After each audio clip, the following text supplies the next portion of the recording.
Incomplete dominance is the exception of complete dominance. The law of dominance is written here. What does law of dominance mean?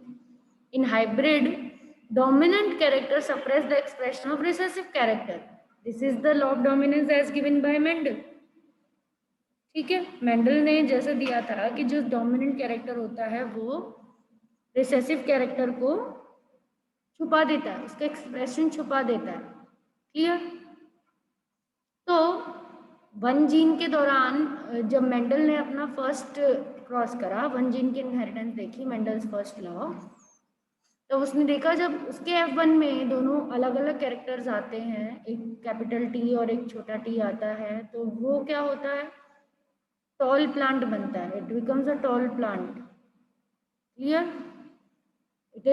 It's not like कि tallness भी express हुई है और डॉफनेस भी express हुई है तो मीडियम प्लांट बना है, ऐसा नहीं है कि अगर F1 के प्लांट बनेंगे तो it will not be medium height, ऐसा नहीं है कि ये मीडियम हाइट के बनेंगे, यहाँ तक बनेंगे, ऐसा नहीं, दोनों पेरेंट के बीच के नहीं, मतलब पूरा एक ही पेरेंट की तरह बनता है, जितना टॉल पेरेंट होता है उतना ही उसका जो ऑफस्प्रिंग होता है। अगर वो F1 है तो F1 में सब टॉल प्लांट इक्वल हाइट के बनते हैं और डॉर्फ प्लांट की तरह नहीं बनता। तो this is the law of dominance कि अगर हेट्रोजाइगस कंडीशन होगी, एक कैपिटल और एक स्मॉल होगा तो टॉल ही बनेगी। This says the law of dominance. Okay,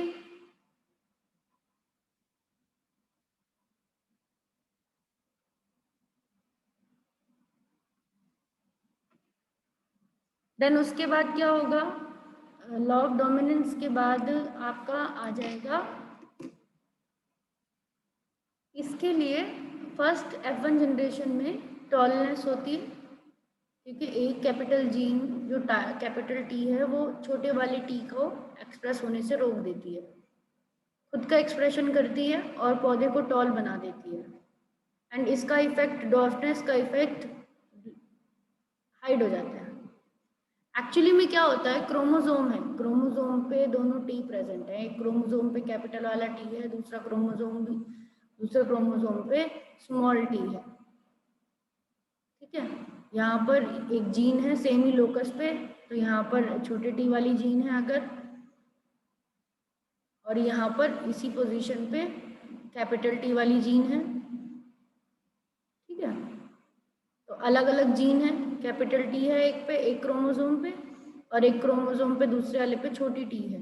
तो जब ये एक्सप्रेस करती है अपने आप को कैपिटल टी वाली, तो उसका जो प्रोडक्ट बनता है, यानी इसका जो एंजाइम बनता है वो बिल्कुल सही बनता है, एंजाइम बनता है, इसमें करेक्ट एंजाइम बनता है। बट वो एंजाइम क्या करता है, वो सबस्ट्रेट को, growth hormone, inactive growth hormone को एक्टिव ग्रोथ हार्मोन में बदल देता है। ये एंजाइम का फंक्शन होता है कि जो प्लांट में ग्रोथ हार्मोन बना है वो इनएक्टिव फॉर्म का बना है, इनएक्टिव ग्रोथ हार्मोन। ठीक है, तो इनएक्टिव ग्रोथ हार्मोन से एक्टिव बन जाता है, इनएक्टिव उसके साइटोप्लाज्म में पड़ा रहता है, पीस प्लांट के साइटोप्लाज्म में इनएक्टिव ग्रोथ हार्मोन होता है। तो ये इस एंजाइम का काम है, इस इनएक्टिव ग्रोथ हार्मोन को क्या बना देना, एक्टिव।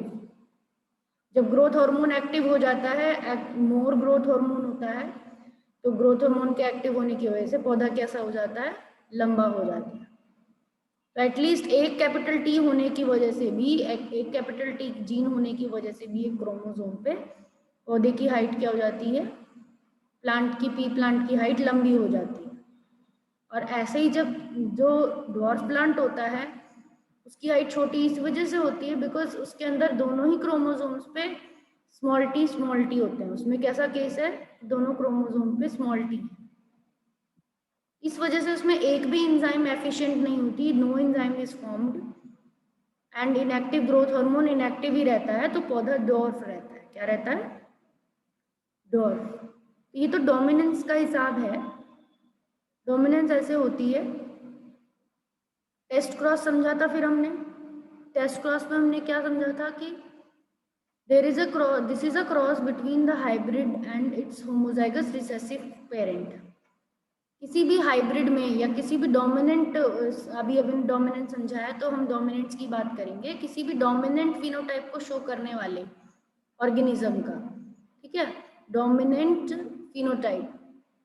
फिनोटाइप शो कर रहा है कोई ऑर्गेनिज्म, जैसे कि मान लो येलो सीड्स शो कर रहा है, ठीक है, कल हमने देखा था वॉयलेट फ्लावर शो कर रहा है, एनसीईआरटी में वॉयलेट फ्लावर का दिया हुआ है, पीस का वॉयलेट फ्लावर शो कर रहा है, या फिर यहाँ पर क्या दिया हुआ है, टॉलनेस शो कर रहा है, यहाँ पे इस एग्जाम्पल में क्या दिया हुआ है कि पौधा टॉल है, तो आपको एक ऐसा प्लांट दिया है जिसकी हाइट टॉल है या जिसके सीड येलो बनते हैं, जिसका फ्लावर कलर वॉयलेट है, तो और ये पूछा है कि उसकी जीनोटाइप बताओ, फिनोटाइप बता रखी है but you have to tell the genotype, तो अब जीनोटाइप कैसे पता करोगे, तो उसकी जीनोटाइप आइडेंटिफाई करने के लिए टू आइडेंटिफाई जीनोटाइप, ये वाला क्रॉस जो टेस्ट क्रॉस किया जाता है, it is used to identify the genotype, cross between hybrid and its homozygous recessive, हम उस पेरेंट को, उस जो इंडिविजुअल को जो डोमिनेंट शो कर रहा है, उस वाले प्लांट को, उसके दो ऑप्शन हो सकते हैं, या तो वो टॉल इस वजह से हो सकता है कि उसमें दोनों जीन्स क्या हैं,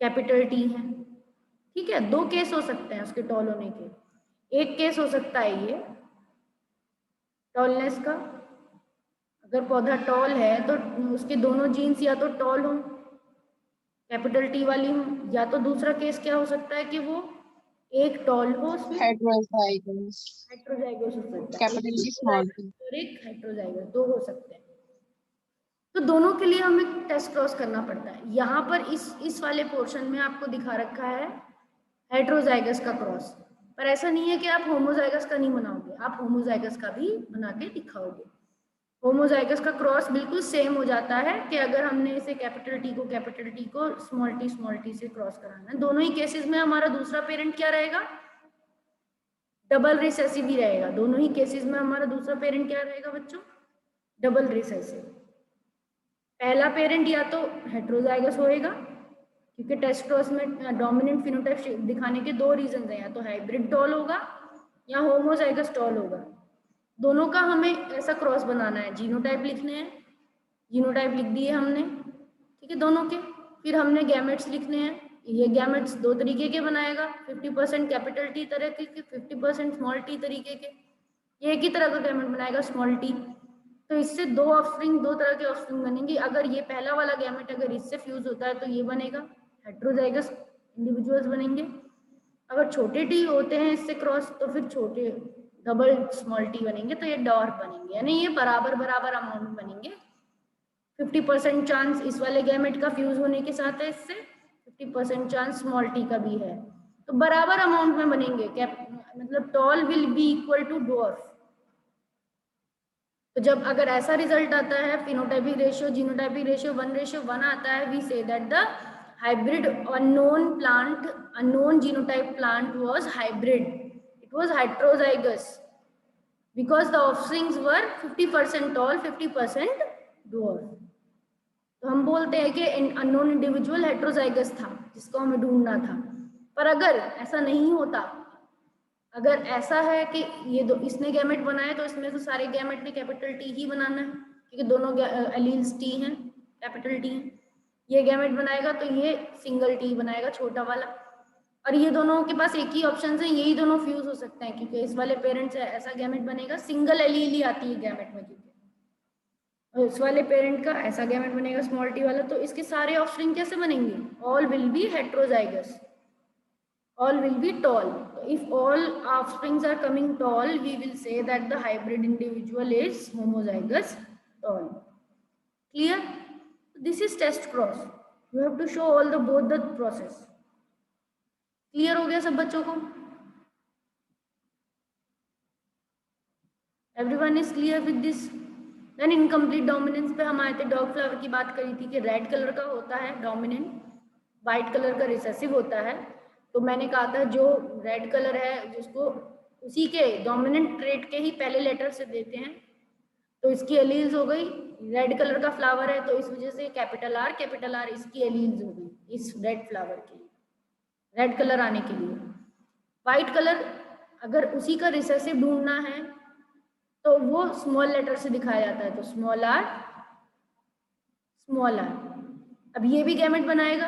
अगर हमें इन दोनों का क्रॉस करके देखें कि क्या रिजल्ट आ रहा है। इनकम्प्लीट डोमिनेंस में मेंडल की तरह जो रेड है वो कंप्लीटली डोमिनेंट नहीं है व्हाइट पे, यहाँ पर एक्सेप्शन है। This is exception to Mendel's law of dominance. ये एक्सेप्शन है मेंडल लॉ ऑफ डोमिनेंस का, इसे इसीलिए इनकम्प्लीट डोमिनेंस कहते हैं। क्योंकि यहाँ पे जो एक ऑर्गेनिज्म होता है वो दूसरे से क्या होता है, इनकम्प्लीटली डोमिनेंट होता है। क्या होता है, इनकम्प्लीट डोमिनेंट होता है।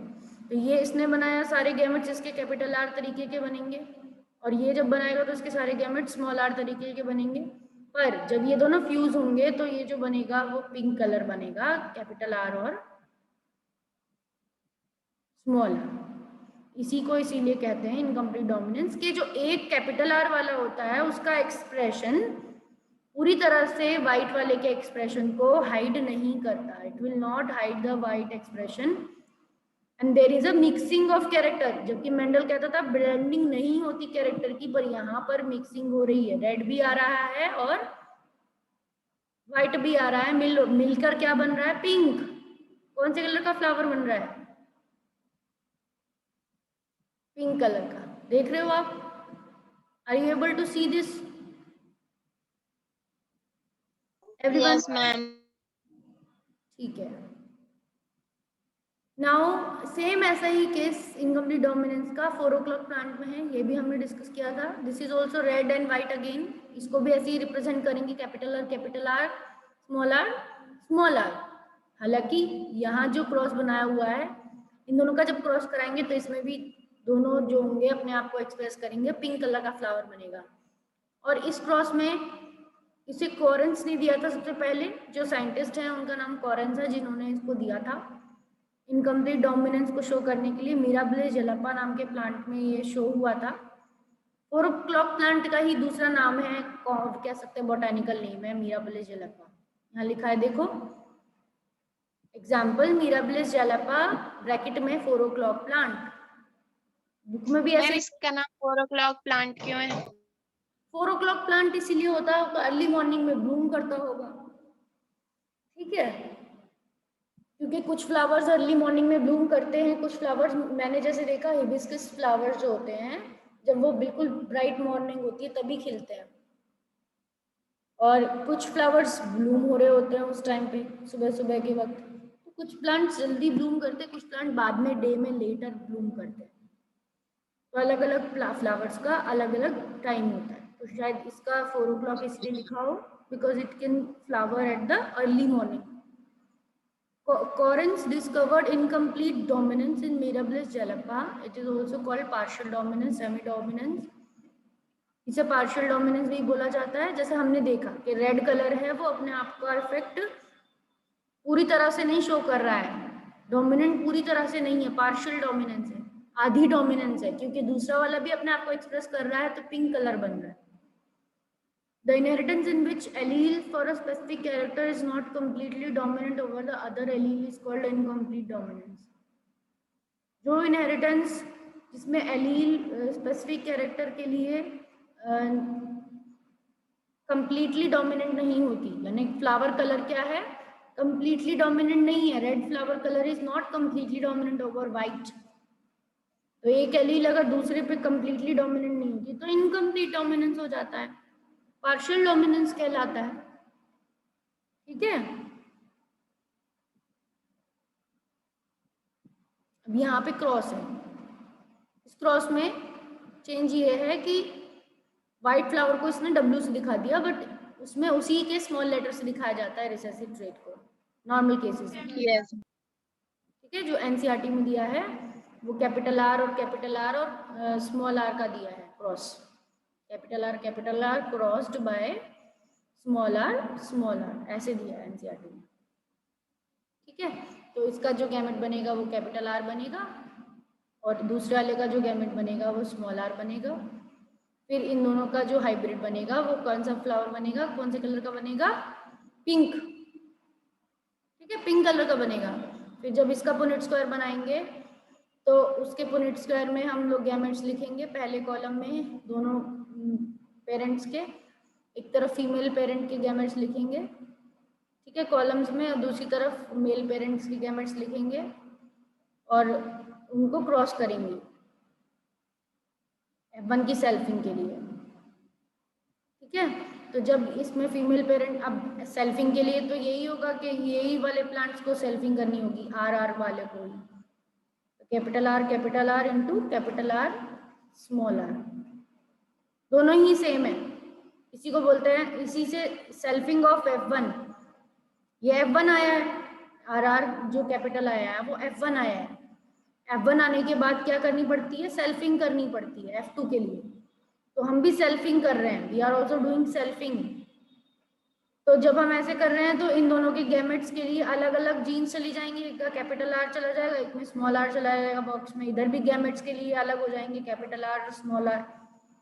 अब ये वाला कैपिटल आर जब पहले वाले से करेगा, इससे फ्यूज होगा, तो दोनों कैपिटल आर आ जाएंगे बॉक्स के अंदर रिजल्ट।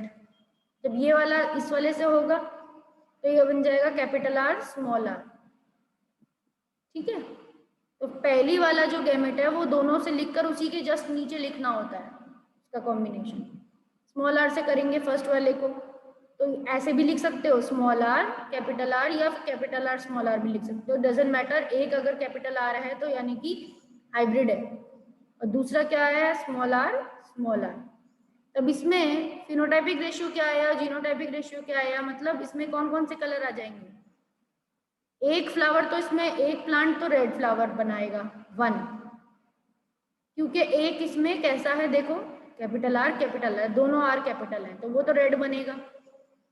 और दो इसमें कैसे हैं, पिंक है, दो फ्लावर्स कैसे हैं, पिंक, क्योंकि उनकी जीनोटाइप क्या है, हम देख रहे हैं उनकी जीनोटाइप क्या है, कैपिटल आर और स्मॉल आर, कैपिटल आर और स्मॉल आर।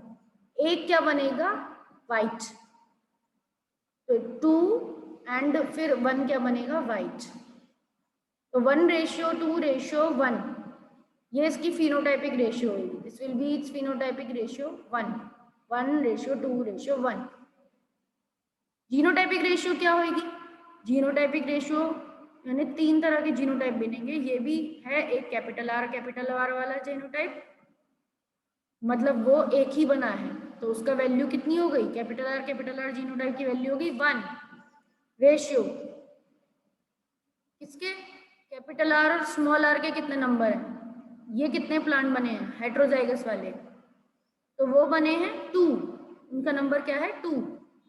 रेशियो लगाएंगे, फिर रेशियो लगाएंगे, और अगर ये वाले कितने हैं, दोनों स्मॉल आर वाले, तो दोनों स्मॉल आर वाले कितने हैं 1, एक ही बना था 4 में से, तो 1। तो ये हो जाती है जीनोटाइपिक रेशियो। जीनोटाइप्स की रेशियो मतलब कितने कितने नंबर में है, ये तो कलर्स की है, रेड फ्लावर, पिंक फ्लावर और वाइट फ्लावर, कितने क्या किस रेशियो में आएंगे फ्लावर वाले प्लांट्स, 1:2:1 में। जीनोटाइपिक रेशियो होती है जीन्स की, कि इन प्लांट में जीन क्या आएंगे 1:2:1। क्लियर बच्चों, यस मैम। ठीक है, तो आपका इनकम्प्लीट डोमिनेंस का हो गया था। देन अब आ रहा है ब्लड ग्रुप। ब्लड ग्रुप का क्या कॉन्सेप्ट है, ब्लड ग्रुप की क्या इनहेरिटेंस है, तो इसको कोडोमिनेंस कहते हैं। जैसे अभी हमने पढ़ी वो इनकम्प्लीट डोमिनेंस थी, तो ये भी अलग है मेंडल से, मेंडल की डोमिनेंस से ये भी एक एक्सेप्शन है मेंडल की डोमिनेंस का। जैसे इनकम्प्लीट डोमिनेंस थी, ये कोडोमिनेंस है, इसमें दोनों साथ में बराबर रूप से डोमिनेंट होंगे। इससे पहले इनकम्प्लीट वाले में आधे अधूरे डोमिनेंट हो रहे थे, आधा छुपा रहा था आधा नहीं छुपा रहा था, बट इसमें क्या होगा, दोनों बराबर रूप से एक्सप्रेस होंगे, कोई किसी को नहीं छुपाएगा। अगर दो एलील साथ में आई हैं, दो अलग एलील साथ में आई हैं, तो दोनों का एक्सप्रेशन बराबर होगा। ठीक है, तो उसको बोलते हैं कोडोमिनेंस। साथ में डोमिनेंस है, दोनों ही डोमिनेंस है, दोनों अपने आप को फुल्ली एक्सप्रेस कर रही हैं। ऐसा ब्लड ग्रुप्स में देखा जाता है, जैसे किसी के पास अगर एक क्रोमोसोम पे ए जीन है, किसी के पास बी जीन है, तो ब्लड ग्रुप क्या बन जाता है, ए बी। ठीक है, तो ब्लड ग्रुप की भी जीन होती है, अगर दोनों जीन हैं, ए वाले के लिए भी बी वाले के लिए भी जीन है, तो ब्लड ग्रुप बन जाएगा ए बी। यहाँ पे हम देख रहे हैं पहले तो डेफिनेशन दी हुई है, both alleles for the character are dominant and express itself full character is called dominance, codominance. दोनों एलील कैरेक्टर के लिए डोमिनेंट होती हैं और अपने आप को पूरा पूरा एक्सप्रेस करती हैं, और इसी फिनोमिना को क्या कहते हैं, कोडोमिनेंस फिनोमिना कहते हैं। क्लियर बच्चों? Yes, ma'am. Example A B blood group, जैसे मैंने बताया कि अगर एलील ए है, बी भी है साथ में, तो ए बी हो जाएगा blood group. Blood group in humans are controlled by 3 alleles. 3 alleles होती हैं एक ही जीन आई की। मैंने आपको पहले भी एक वीडियो भी भेजा था मल्टीपल एलील्स के ऊपर, उसके अंदर ये क्वेश्चन आया होगा, ये टॉपिक आया होगा अगर आपने वो वीडियो देखी थी, कि मल्टीपल एलील्स क्या होती हैं। एक ही जीन को अगर 2 से ज़्यादा जीन्स कंट्रोल करती हैं, एलील्स कंट्रोल करती हैं, तो उस फिनोमेना को क्या कहते हैं, मल्टीपल एलील्स। मतलब नॉर्मली पॉपुलेशन में हमने क्या पढ़ा है, नॉर्मल पॉपुलेशन में हमने पढ़ा है कि there are 2 different form of alleles, पर अगर किसी कैरेक्टर के लिए 2 से ज़्यादा एलील्स मिल रही हैं, तो वो क्या फिनोमेना हो जाएगा, मल्टीपल एलील।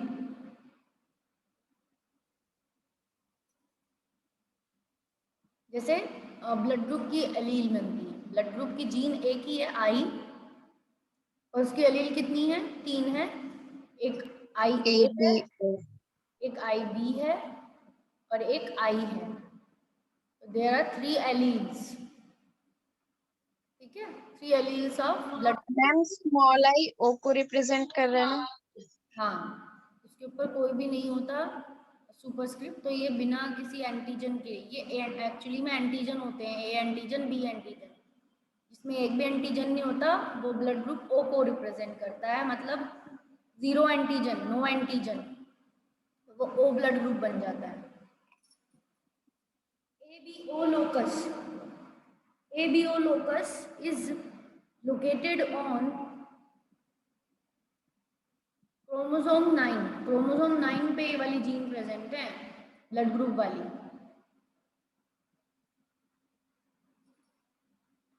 ठीक है।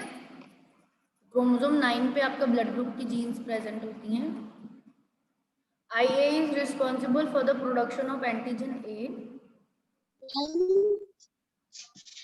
IB मैम वो ब्लड ग्रुप के बाद वो पॉजिटिव और नेगेटिव कैसे वो करते हैं? वो एक और फैक्टर होता है, RH एंटीजन होता है, वो भी एक एंटीजन होता है, बट वो हमारा एंटीजन RH एंटीजन कहलाता है, और उसे एंटीबॉडी डी बोला कह सकते हैं उसे।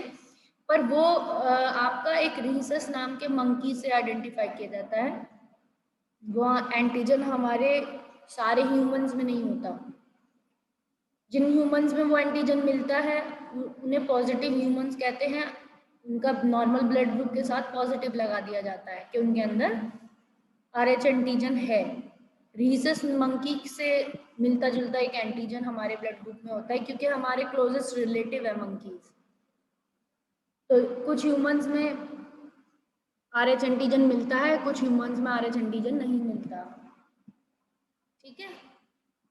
तो उसके बेसिस पे मैम उस एंटीजन का वर्क क्या होता है?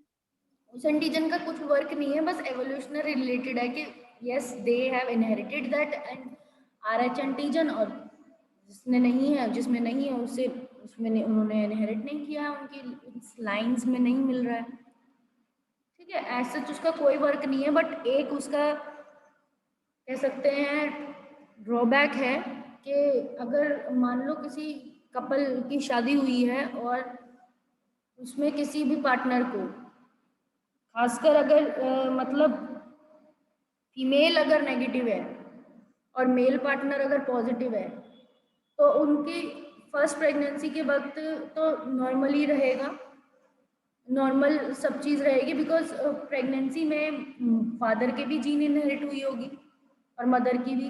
तो इस वजह से अगर नेगेटिव मदर में पॉजिटिव बेबी डेवलप हो रहा है, ठीक है, तो फर्स्ट जो प्रेगनेंसी होगी वो नॉर्मल तो रहेगी, सब चीज़ सही रहेगी, बट क्योंकि प्रेगनेंसी में प्लासेंटा से कवर्ड रहता है पूरा फीटस, तो प्लासेंटा भी ब्लड को भी फिल्टर करके और सब चीज़ों से अलग रखता है मदर से। मदर के एंटीजेंस उसके अंदर नहीं आते, ठीक है। पर जैसे डिलीवरी होती है तो प्लासेंटा को कट किया जाता है। तो जब प्लासेंटा को कट किया जाता है उस वक्त फीटस का थोड़ा बहुत ब्लड मदर में जाता है, बहुत लेस अमाउंट का होता है हालांकि, क्योंकि कुछ प्लासेंटा अंदर ही रह जाता है, वो धीरे धीरे डिजेनरेट होता है, कुछ प्लासेंटा बाहर निकल आता है और बीच से कट कर दिया जाता है। जाता थोड़ा सा ही पोर्शन है अंदर, बट स्टिल फिर भी थोड़ा बहुत ब्लड उसमें होता है, तो उससे मदर के अंदर RH अपोजिट एंटीबॉडीज बनने शुरू हो जाती हैं। तो उसके लिए, उस कॉम्प्लिकेशन को बचाने के लिए, जैसे ही प्रेगनेंसी होती है, डिलीवरी होती है, उससे पहले मदर को एक इंजेक्शन दिया जाता है anti-RH एंटीबॉडीज का। अगर वो सही टाइम पे वो डिलीवरी के वक्त वो इंजेक्शन लगा दिया तो बच जाएगी, मतलब उसके अंदर वो जो जितने भी एंटीजन गए होंगे RH ब्लड ग्रुप के, वो सब न्यूट्रलाइज हो जाएंगे और अगली प्रेगनेंसी में कोई कॉम्प्लिकेशन नहीं होगी, क्योंकि मदर के अंदर कोई एंटीबॉडीज नहीं बनी होंगी RH के खिलाफ। पर अगर उस टाइम पे ध्यान नहीं रखा गया तो उसके अंदर एंटीबॉडीज बन जाएंगी, तो अगर अगली प्रेगनेंसी का चांस ट्राई भी करेंगे वो कपल, और अगर प्रेगनेंसी हुई भी तो वो पूरी डेवलप नहीं हो पाएगी, फिर अबॉर्शंस हो जाएंगे, फिर हर बार अबॉर्शंस ही होंगे, बिकॉज अब की बार जो है उसके अंदर एंटीबॉडीज बन गई हैं, पहले तो उसके अंदर एंटीबॉडीज थी ही नहीं, पर अब की बार एंटीबॉडीज बनने की वजह से वो एंटीबॉडीज प्लासेंटा के थ्रू उसके अंदर आती जाएंगी, ठीक है। तो ये होता है, ओके मैम। ये इसका इम्पोर्टेंस है RH एंटीबॉडी का, कि ब्लड ग्रुप मैचिंग करने में भी इम्पोर्टेंट है कि आप पॉजिटिव वाले इंडिविजुअल को पॉजिटिव का ही ब्लड ग्रुप लगाओगे, नेगेटिव नहीं लगा सकते, और नेगेटिव वाले को नेगेटिव ही लगाओगे। ये सब ध्यान रखने वाली बातें हैं। कॉम्प्लेक्स, और जिन मदर में सेकेंड प्रेगनेंसी फिर इस वजह से अबॉर्ट होती रहती हैं, तो उसको एक टर्म होता है एरिथ्रोब्लास्टोसिस फीटलिस, मतलब ब्लड की वजह से होने वाला फीटस की डेथ। तो इसको देखा जाता है, 11th में था ये टॉपिक सर्कुलेशन चैप्टर में, और बॉडी फ्लूइड्स एंड सर्कुलेशन में एंटीबॉडीज का भी कॉन्सेप्ट था, ब्लड के बारे में पूरा बताया, तो उसमें इसमें ब्लड ग्रुप्स के बारे में भी था, तो उसमें ही RH एंटीजन के बारे में ये टॉपिक दिया था, ठीक है। तो ब्लड ग्रुप्स ऑफ ह्यूमंस, और हम इस पॉइंट को पढ़ रहे थे, ब्लड ग्रुप ह्यूमन में 3 एलील से कंट्रोल होते हैं, IA, IB, I। ABO locus chromosome 9 पे मिलता है, और IA रिस्पॉन्सिबल होता है प्रोडक्शन ऑफ एंटीजन A। जिस भी इंडिविजुअल में IA वाली जीन है, एलील है, तो उसका ब्लड ग्रुप A हो जाता है, सिर्फ अगर उनके दोनों क्रोमोसोम पे A मिल रही है तब A हो जाएगा, या तो एक पे IA है और दूसरे पे I है सिर्फ, क्योंकि I सिर्फ I वाली जो होती है वो रिसेसिव होती है, O वाला जो ग्रुप है उसको कोड करने वाली जीन रिसेसिव है। ये मतलब दिस विल ओनली एक्सप्रेस, ये तभी एक्सप्रेस होगी जब ये दूसरी इसी कंडीशन में कि जब ये आइडेंटिकल I के साथ रहेगी। O ब्लड ग्रुप किसी का तभी होएगा कि जब दोनों पे I और I है, बट अगर एक में भी A आ गया तो that individual will have blood group A, क्योंकि A डोमिनेंट होता है, B भी डोमिनेंट होता है, IA भी डोमिनेंट है, IB भी डोमिनेंट है, और ये दोनों साथ में भी डोमिनेंट है, ये दोनों साथ में भी इक्वली डोमिनेंट है। अगर IA और IB साथ में तब भी डोमिनेंट है, बस I रिसेसिव होता है, सिर्फ I ही रिसेसिव होता है। तो IA is responsible for blood group antigen A, IB is responsible for blood group antigen B, production of antigen B. I does not produce any antigen, so this is production of antigen, no antigen, this is for the production of no antigen, वो लिखा हुआ है, O blood group हो जाएगा।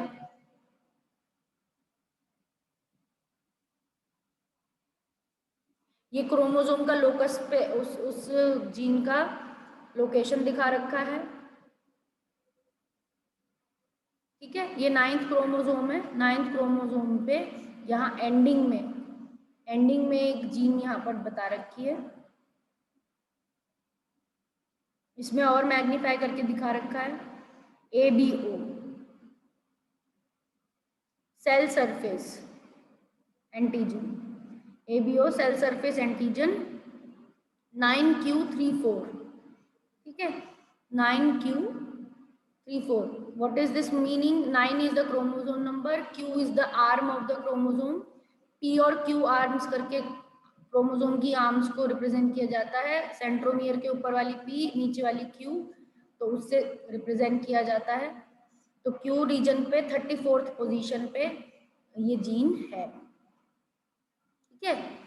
ये समझा रखा है, इतना डिटेल में आपको नहीं आएगा, बट आपको क्या याद रखना है कि 9th क्रोमोसोम पे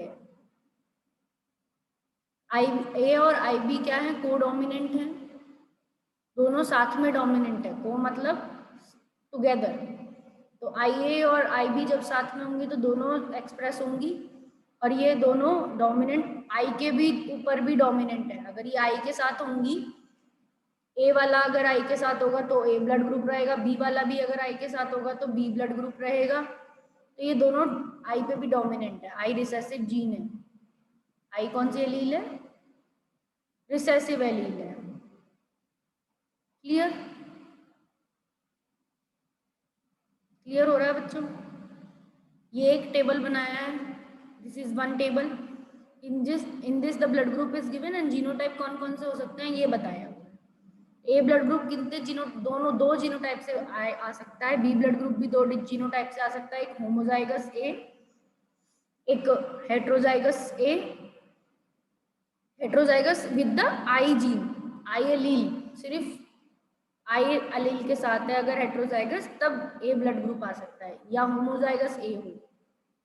ऐसा ही सेम केस बी के साथ, अगर दोनों एलील्स बी वाली है तब भी बी आएगा, और एक बी है और एक आई है तब भी बी आएगा.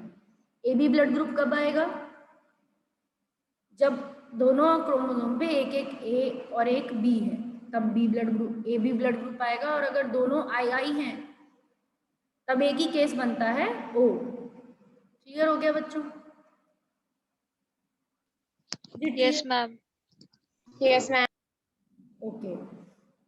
Crosses of blood group. अब कोडोमिनेंस को दिखाने वाले क्रॉसेस क्या हो सकते हैं?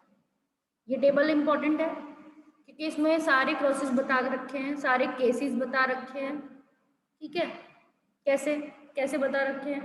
ये मान लो आपको क्वेश्चन में आ गया कि both the parents have A blood group, then find the combination of offsprings. Offspring से कितने पॉसिबल ग्रुप्स हो सकते हैं, ठीक है. ये बहुत इंपॉर्टेंट क्वेश्चन है. ऐसे क्वेश्चन जरूर आएंगे कि अगर दोनों इंडिविजुअल का ए ब्लड ग्रुप था तब भी बच्चे में ओ कैसे आ गया, क्वेश्चन पूछ सकता है.